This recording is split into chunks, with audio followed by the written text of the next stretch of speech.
When you start to look across price ranges and the people who are actually creating those searches and where they're at in the life cycle, you're going to see a lot of similarities between them.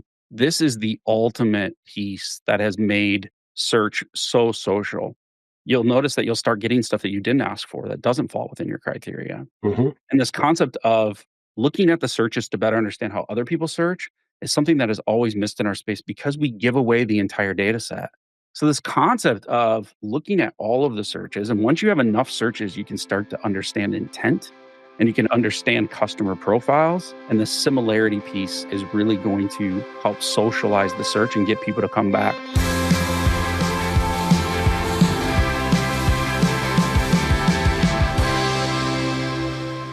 Hey, everybody, it's Matt Fowler, CEO of Doorify MLS.com. I'm here in Durham, North Carolina today for the next one of our Doorify podcast with our Vice President of MLS, Allan Nielsen.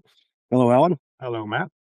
And we've got a special guest today, Dan Troup from the Broker Public Portal Project, BPP. Dan, you're joining us from Michigan today. Thanks for being here. Well, thanks for having me. Excited to chat. Yeah, it's fun. I'm glad we got to do this today. There was some news recently that our subscribers might have seen that Doorify had become an owner, an investor in the project. Before we get into what we intend to do with this thing, tell us where this came from. BPP's been around a while. I kind of joke when you and I talked about it that I think Allan and I have been around forever, and we've written BPP off a few times. To be fair, before you were there, right? It's been through some leadership changes and been through some differences, but tell us a little bit about where it is today.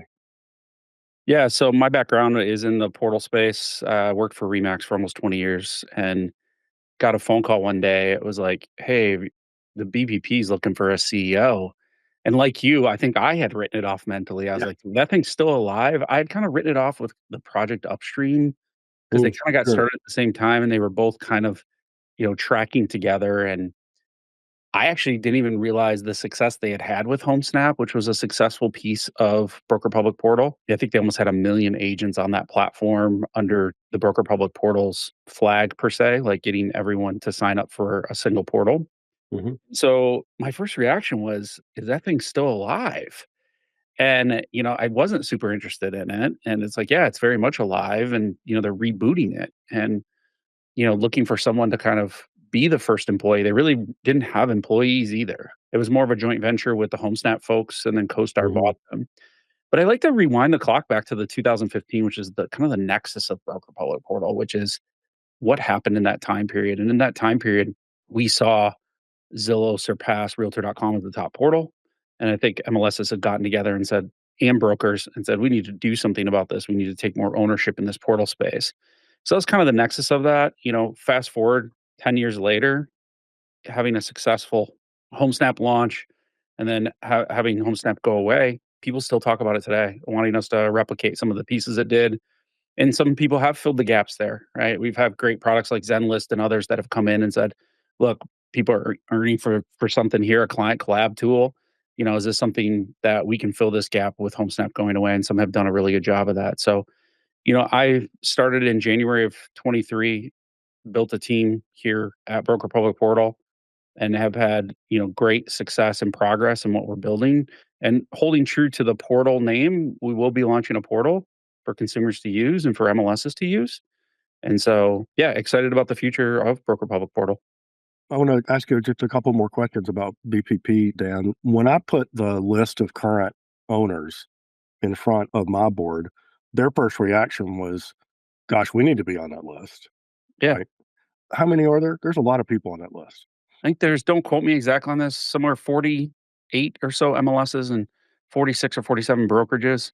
Brokerages have consolidated, so have MLSs have Hmm. consolidated. What's great about this is if you're an MLS or a broker, our governance only allows those two entities to join the Broker Public Portal. Hmm. And you Hmm. can only own one share. So as we've seen consolidation, whether Compass, which is an owner of ours, a shareholder of ours, has Hmm. bought another brokerage that has a unit, we have to return one of those units. So you can only own one unit in the Broker Right. Public Portal. Gotcha. Doesn't allow Gotcha. anybody to gain more power or ownership structure. In fact, the investment is very small, but it's almost a statement saying, we want to be a part of this. And a lot of Yeah. those came in the early 2015 era. Yeah, that's how we looked at it for sure. So we were the first one to become a new owner in a little while. Thank you for stumbling through that with Yeah, me well, as I try I to figure didn't. out the process. No, I didn't realize it until we were done, Dan. I mean, we're proud to do that. I hope there's Yeah. more because I think this is clearly an opportunity to have this, as Allan was just we were just describing a little while ago. It's a sharp new tool in our toolbox. We kind of approach the market, the prop tech market, a little bit differently than most MLSs. Allan and I don't want to be the gatekeepers here. We want to facilitate innovation where we find it and to see if something catches with the brokers. And we think that this has got a number of opportunities for us to use the API, the search as a service, which we'll get into and talk about that. Allan, maybe that's a good time to tell us a little bit about what your product vision for Yeah. BPP is, like property search, how it fits into the picture. No, sure. So in the last year and a half, 2 years, we have done a lot of investment in standardizing our listing data and what else we can do to make things easier and really foster the innovation that you talked about before, Paula. And I think what Dan is bringing to the table at Broker Public Portal is along those lines as well. There's so many things in life that are complicated, that are blockers for innovation. By bringing in Broker Public Portal here, we extend this. I used to say we want to be easy to work with, right? That can sometimes be difficult.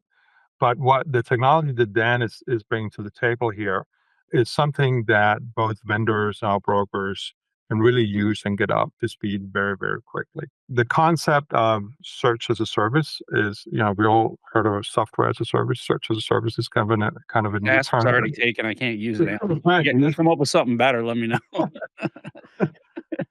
But it really brings a new light to that aspect of it. And I know we're probably going to start talking about AI a little bit later in this as well, right? But we're really looking at how searches are being done, and we're looking at it from a different angle now. And I think Dan is definitely in the forefront in how this can be achieved. So I'm very excited about bringing this or being part of this going forward for sure. Take Broker Public Portal out of it, just rewind the clock a little bit. Building applications in our space has always involved replicating MLS data. MLSs have been weary about that. What are you going to do with my data, right? Take a full copy of it. We had Web API, which was supposed to be hopefully not, everybody would need to replicate. But there's so many things that come into play when you think of search as a service, right? That you have to replicate because you have to get other things involved. You have to build your own autocomplete. You have to run your own stats. You have to run your own save search, right? And if we could build a much more rounded out actual service that comes with SLAs and spans many markets and does the heavy lifting, what will that guy in his garage or that kid in his garage or that woman who has always had a great idea about real estate and transaction ask AI to build it for it, right? And get access to real estate data quickly.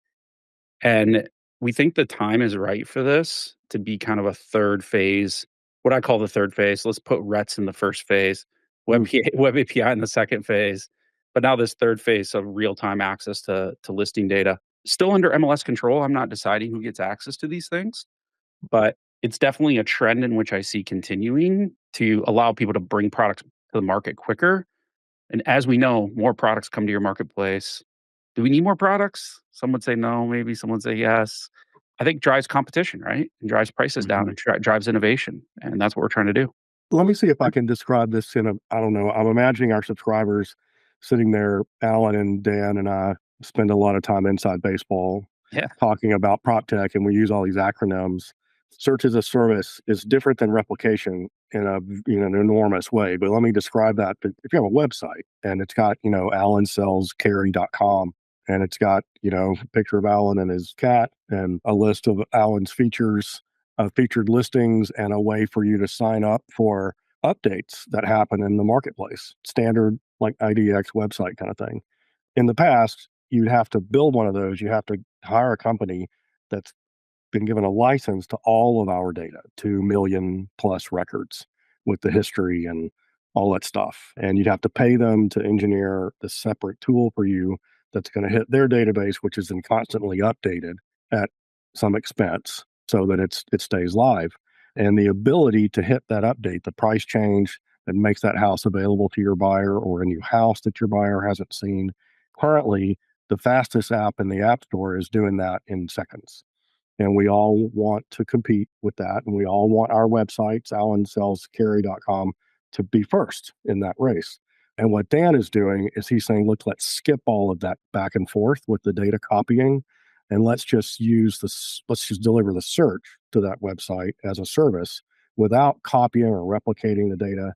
You're just referring to the data back where it lives at home in our system so that we can be super fast. You Mhm. talk about the speed, Dan. So it can be like styled to look however you want. It's the way this is delivered is agnostic. That's an enormous difference. Back in the day, I had a company called Solid Earth that I sold to FBS, and we wrote this tool called Spring, and you could put in an agent's license number and generate a website for them in about a minute because it was all built into the APIs. That's what Dan's talking about getting a product to the market faster. If the marginal cost to create one for a broker to try out is essentially zero because you just spawn them from the license number, then it's pretty easy to lower the barrier to experimentation and innovation in that way. So maybe expand on how you see BPP working in that way, Dan. Did I explain search as Yeah, a service okay? it's tough to sell an API, it's tough to talk about an API. Yeah. I'm currently reading The Optimist, which is Sam Altman's Mm, new book, right, which I recommend you, listen or read because it's the nexus. It's like when ChatGPT wasn't born, GPT was born, right. and it was an API, and they Mhm. tried to sell this as an API, like, imagine what you can do with this, and then they just decided, like, "We gotta put this interface on top of this so people can understand what it does." Mm, I'll just make it a chat interface. It was kinda like a last ditch effort of, like, people know how to chat, they know how to text, right? Maybe yeah, they'll chat with this thing and see how it goes, and now that's the product, right? right. And so we've had to take our search as a service and we've had to put a search on top of it. You're welcome to go check it out at brokerdata.com and you can search the Charlotte marketplace and you can search. I don't think I have your guys' data on there. You guys are still in a private entity, but Indianapolis and Chicago are on there as well.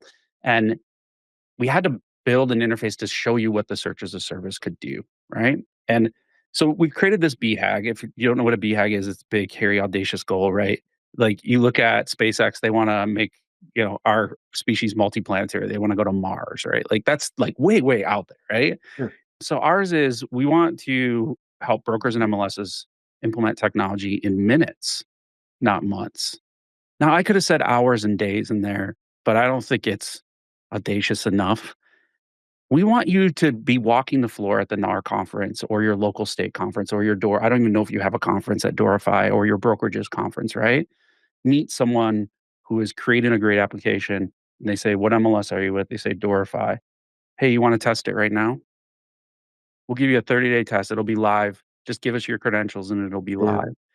Like that's how we Yeah. think you should be implementing technology, not, Yeah, for sure. "Okay, what MLS are you in? Oh, you're in Doorify. We need you to go get a license agreement signed, a Yeah. copy of it." Like, we envision a world like that in the future where you can try things quickly and get to market quickly, Yeah. in those minutes, right? Well, what is it? It takes less than 2 minutes to join Dorify now because we digitally transformed that That's workflow. great. And that's what we're talking about here. Like, if you want to try it, as long as the application is directly connected to the right API, which is an application programming interface for our subscribers, it's just a way that software talks to software. So you don't have to rekey things. So, one application can load with the data that you expect it to have when it comes up for you.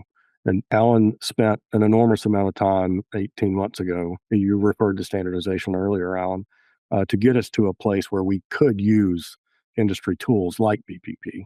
This was not possible prior to our data translation work. It takes 60x more time to work with an MLS. Maybe you could talk to us about that, Dan, to help our subscribers appreciate a bit more why we had to change adult living community or townhouse definition or where crawl space goes. All of those things had to be translated. We translated over 100 fields just in residential. So the impact of that was pretty intense. Yeah, and that's what I just wanted to add a note to, because after we went through that entire process, and it was a tough process to go through, the two following implementations we did after that was CMA Snap and it was SendList. We barely had any conversations about the data. The data was a non-issue. And that was the first time we had that experience. And quite honestly, that was weird. It was like, did we miss something? But it was so smooth, right? So it was a huge investment, but we're definitely seeing the benefits from that now.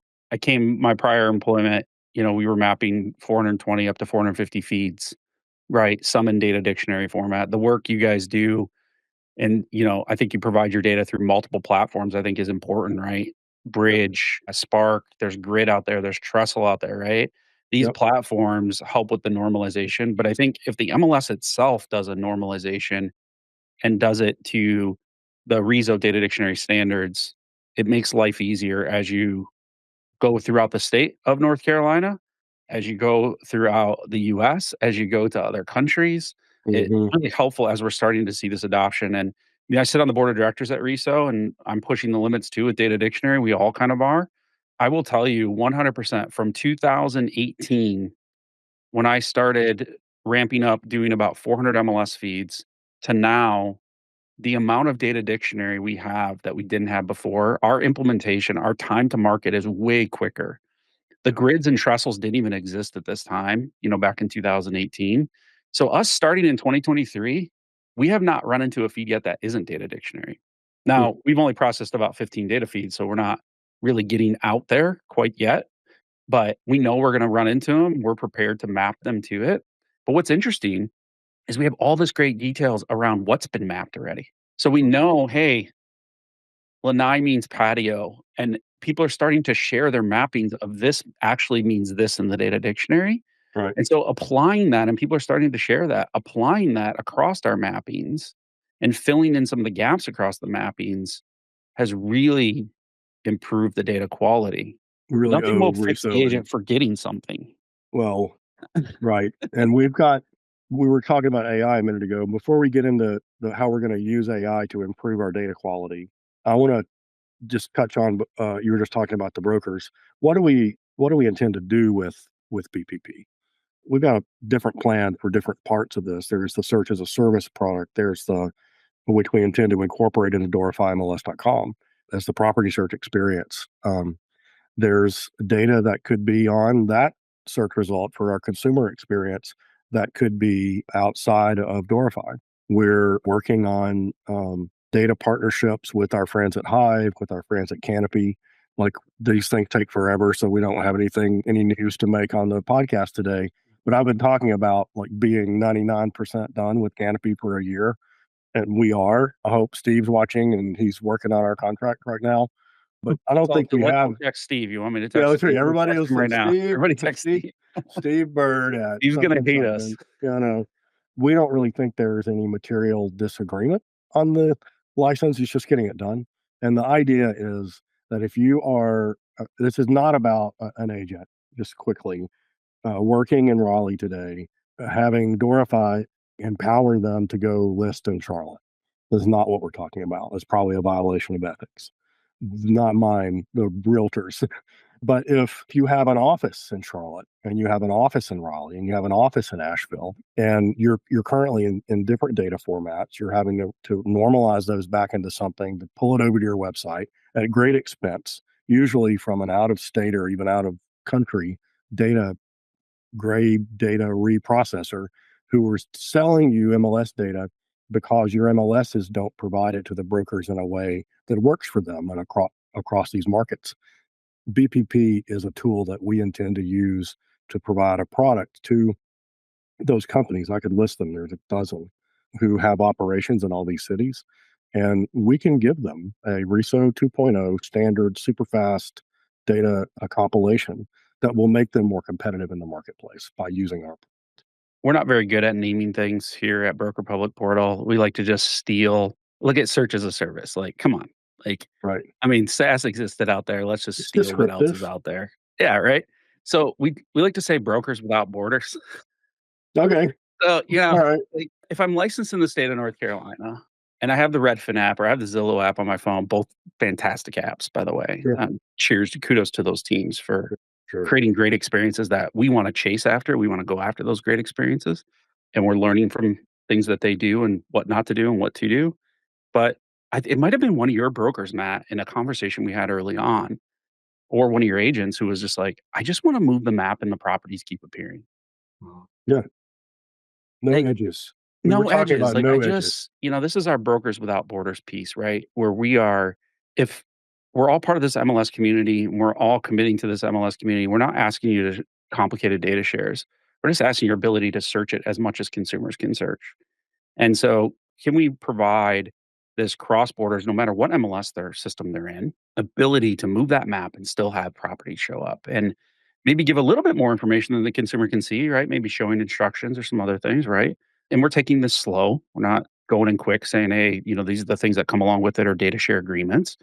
Everyone's providing the data to me and I'm allowing people to search it. Nobody's getting full copies of these data. We're not having to implement them into other pieces, right? Mhm. But we want to make the consumer and the agent, first, we want to get them on a level playing field in that they have the same access to the same tools and the agent has access to even more tools. And they feel like the agent is passing down to the consumer access to tools that are on par with these national level portals that are out there. And it starts with search as a service, obviously, us getting that far. You have to be able to search that data very quickly. And I think North Carolina is great because we have other partners already in North Carolina. This is a great starting ground for us to really see if we can knock down some of those borders or those walls.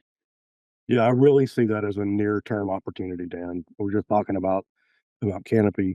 This is about making things easier for our participants, and I think we can do that pretty quickly with this new tool. I do have a question about that, Dan. So we were talking about consumers also having access to these apps and without borders and stuff like that. And some of the conversations or questions that we got when we launched our public facing search, what happens with the leads? And I went through your website and you do have a section about fair display guidelines. So maybe since it's something we're doing already, what does that mean? Yeah, shout out to the Realty Alliance for coming up with fairdisplay.org. If you want to go there and check it out, it's the guidelines in which we're governed by. So when Doorify says, hey, we want to be a unit holder, we cannot produce products that don't follow the fair display guidelines, and we can't support products that don't follow the fair display guidelines. Now, if a broker, it's not in broker's best interest to follow fair display guidelines on their own products. That's where IDX comes into play. So we're different than IDX. But really, the lead should go back to the content creator, whether it's the broker and the agent that gave us that content. We can't sell advertising. That's another big piece unless it's agreed upon because it may compete with a broker's specific businesses. So we can't like advertise mortgage or title or any of those pieces. We can't force rank results based upon who pays us the most. So there's no showcase capabilities here. So everyone complains about different portals with different business models. I'm not here to argue those business models. We've just chosen a business model that's sponsored by the industry where we can't sell leads, we can't do referral fees, we can't do sponsored advertising, we can't do sponsored ranking. There's no premium upsell model to here to this project. We only really sell to the MLS itself. And so powering MLS websites, empowering national portals that give reference back to those creators that gave us the content. Another question. So considering that this being open source and we have now invested in Broker Public Portal, can somebody come in and buy this app from us or what does that look like? Great question, Alan. So this is actually one of the things that got me excited about Broker Public Portal. Historically, I've been searching for search as a service in our space for 10, 15 years.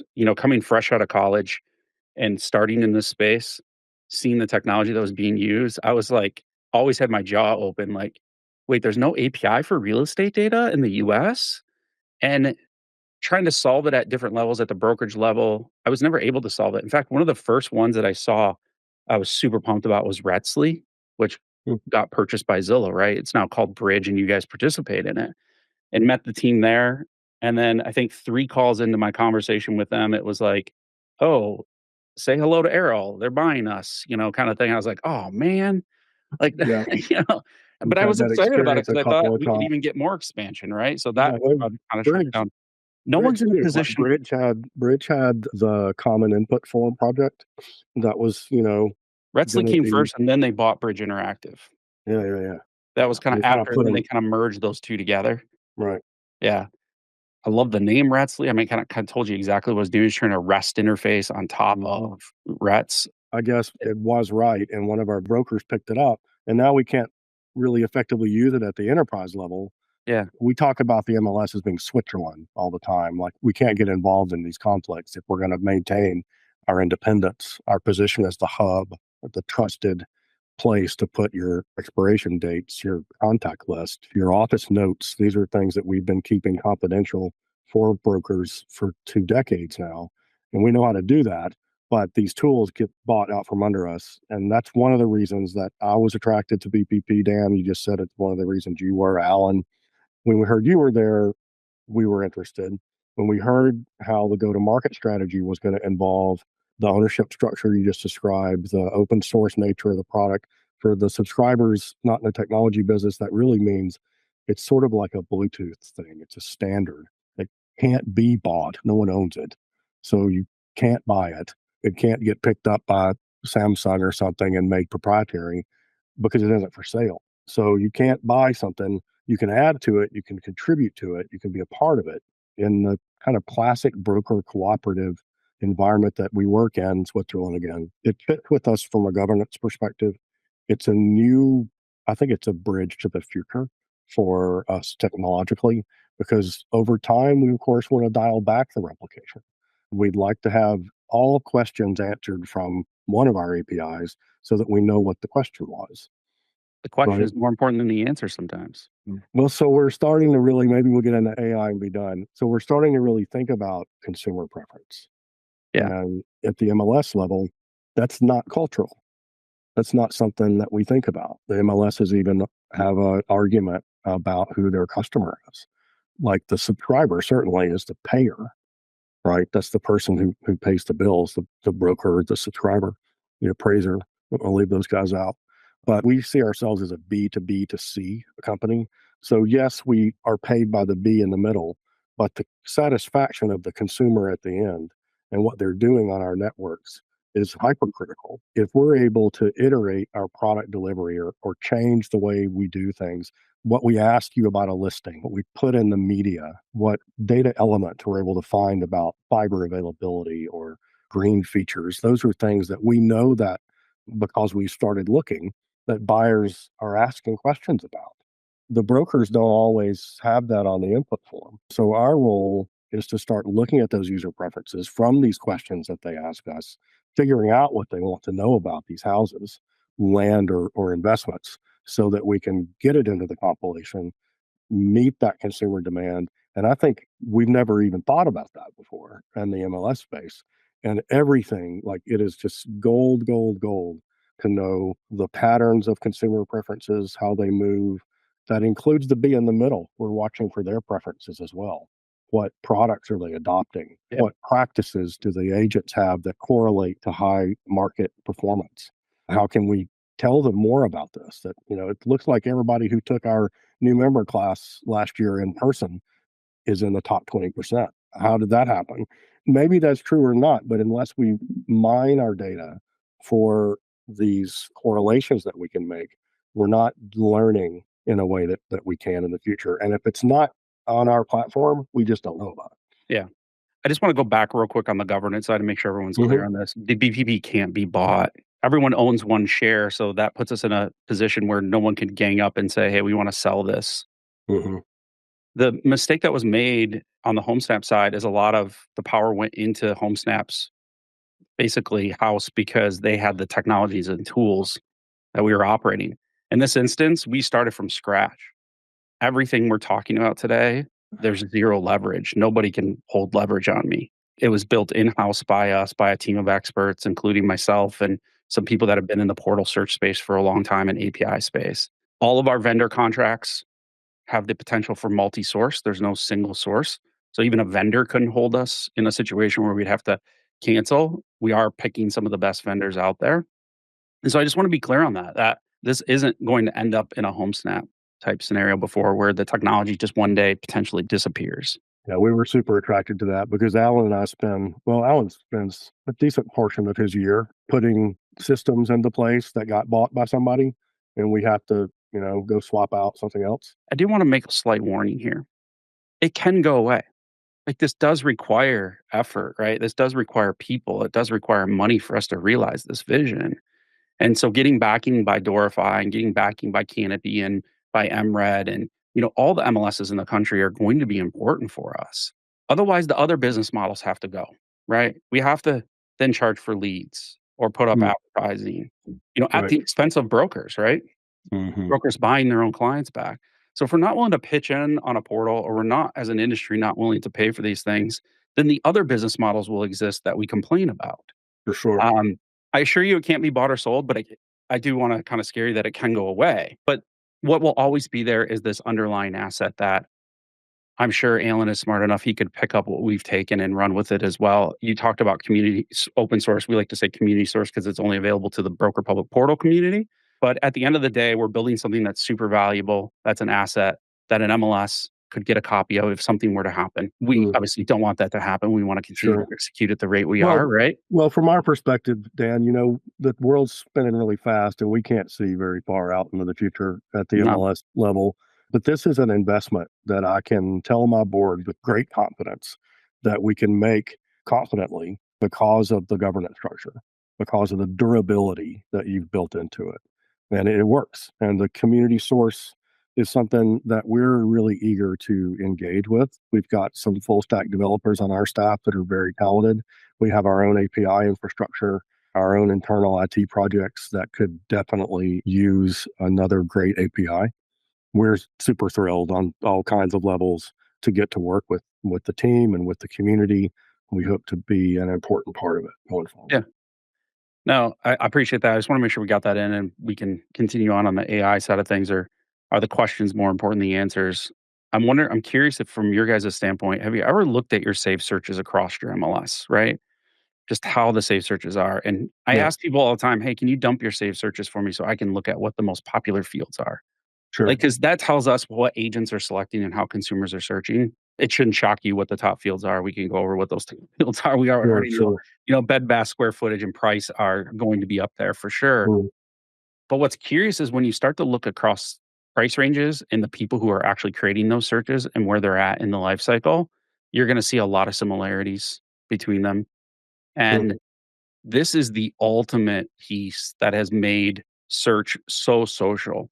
And if you've ever signed up for a safe search at Zillow or Redfin or Realtor, you'll notice that you'll start getting stuff that you didn't ask for that doesn't fall within your criteria. Hmm. And this concept of looking at the searches to better understand how other people search is something that is always missed in our space because we give away the entire data set.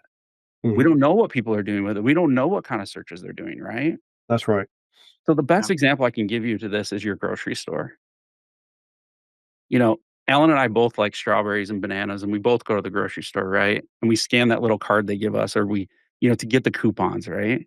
And this is a ploy, not a ploy, but they want to understand who I am. They want to understand who Allan is. But Allan goes and he buys strawberries, bananas, and blueberries, right? And they look at their customer profiles and Dan buys strawberries and bananas. You know what? Maybe we should send him a coupon for blueberries. So this concept of looking at all of the searches, and once you have enough searches, you can start to understand intent and you can Sure. understand customer profiles. And the similarity piece is what is really going to help socialize the search and get people to come back. They're processing tons of searches every day, but our transactions are low, right? 4 or 5 million. More transactions aren't necessarily happening. But we should embrace the socialization aspect of looking at houses. Are you cheating on your current house? Maybe. Who cares? Your current house doesn't need to know, right? Some But know that it's an SNL skit. Let's be honest, right? yeah, yeah, yeah, yeah. It's late at Yeah, night. I crawl into my bed. I open up my laptop and what? Search for homes. That's one of my awesome. favorites ever. I mean, when you've reached a certain cultural milestone when the SNL is poking fun at you.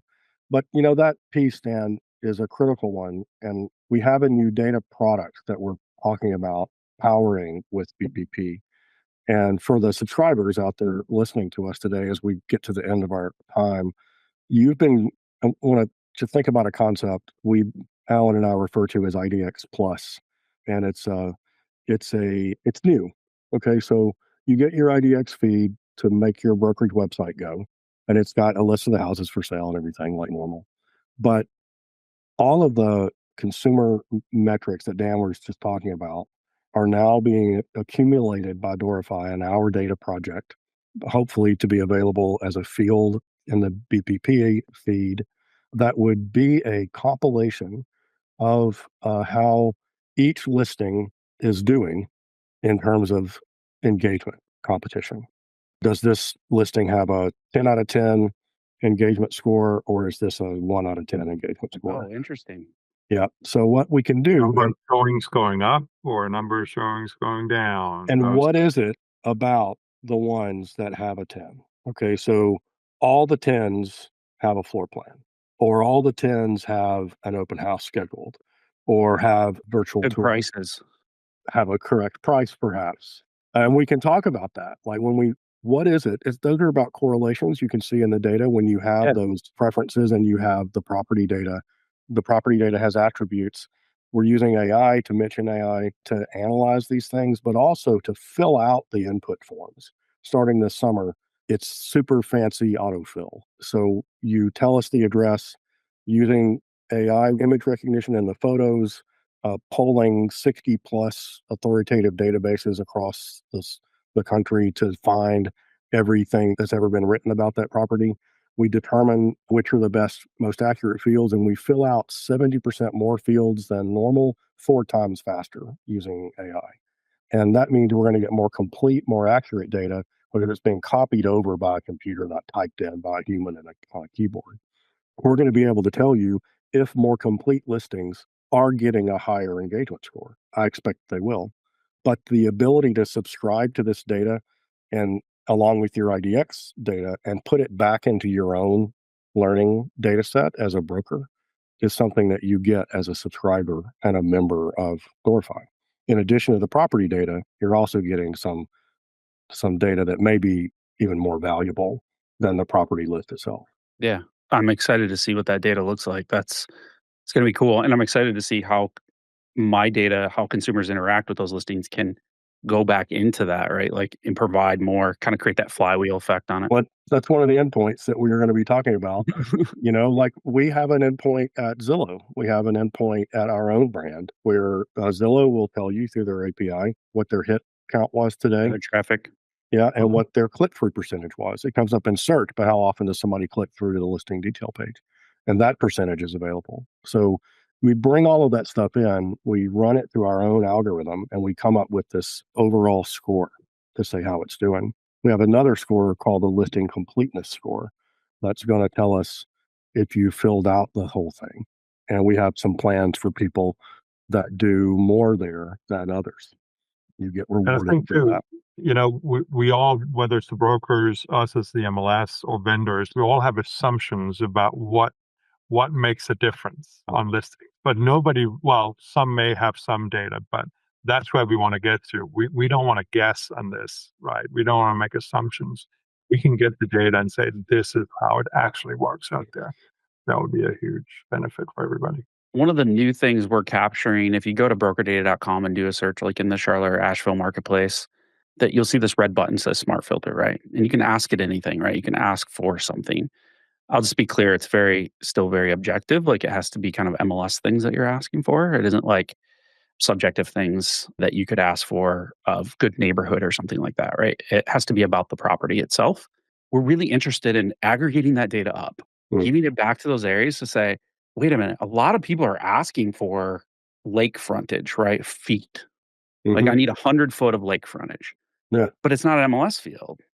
Maybe we should start making it an MLS field, right? So this open context box of what people ask for, we think it's going to generate some data for that sure. says, "Oh, in this area, maybe you guys should add something that tells consumers this information." Or, everyone's looking for a water view or a mountain view or access to this specific trail. Mhm. Those kind of things, as we aggregate them together and give them back to the industry and give them back to the community, we're eager to see how it shapes the data dictionary, how consumers search that data, right? But if we just had the forms where you hit the buttons, you wouldn't be able to capture that, right? And That's so in right. this instance, we're curious to see how, like you said, the questions matter just as much as the answers Mhm. to get to that. I think what makes this a little bit, different, I mean, I know Cotality is working on AI projects for their user interface. ICE Mortgage Technology is, FBS is, Zenlist is, Sidekick. All of our partners are doing this. Those are all commercial vendor companies that could get bought, shut down, go public, whatever. This happens a good deal, and the contracts with those companies change. We saw that happen with a Moody's acquisition a few years ago. We just changed the landscape entirely. And this is a different project that we're undertaking here with BPP. It's one of the reasons we're really excited about it. And we get to work with Dan. It's super fun. We Yeah, really and I like wanna the be clear, BPP team. those companies will be bought. Yeah, yeah, for sure. They start them with the intention of flipping them, right? That their I, exit, s- right? I sold mine. I mean, it took me 19 years, but he sold mine. That's the exit strategy, build Yeah, something that's valuable and sell it, I'm you not know? criticizing them. I work with everyone I mentioned is available on our platform, and don't see any real end to that. As long as there's demand among our 14,000 users, then you're going to be able to buy a copy of Paragon or Matrix or Flex or whatever else works with the standards, follows our rules, is legal in North Carolina. You're probably going to be able to plug it in the door. Yeah. But that's also why we offer choice, right? If an acquisition happens and some brokers feel so uncomfortable about it, that's what choice is about. Yeah, there's an option right next to that one on the dashboard, and you can swap today. I don't know where BPP is going to ultimately kind of first surface in the lives of our subscribers. We'll talk about that. Allan's really in charge of product. We have a lot of plans. We mentioned DorifyMLS.com already, but there are also data products, a new potential statewide data product. Those things will just be coming soon in the news. So watch for those. We've just gotten signed up a couple of weeks ago. We'll have to figure out when the schedule is going to first hit the subscribers here in our area. Hopefully it'll be with that data share. I'm excited to see how you guys use our search as a service. We're not sure what people are gonna build on it. We call it a crane that builds other cranes.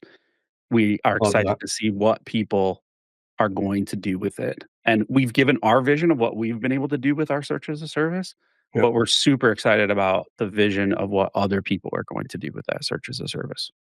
Which also means our subscribers may not know that something is powered by Broker Public Portal, They would never but they know. will read the benefits from it, right? Exactly. They would scroll the map and the listings would still show.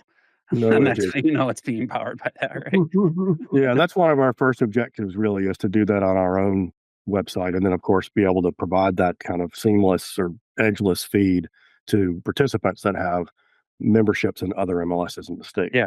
Dan, thanks for joining us today, Allan.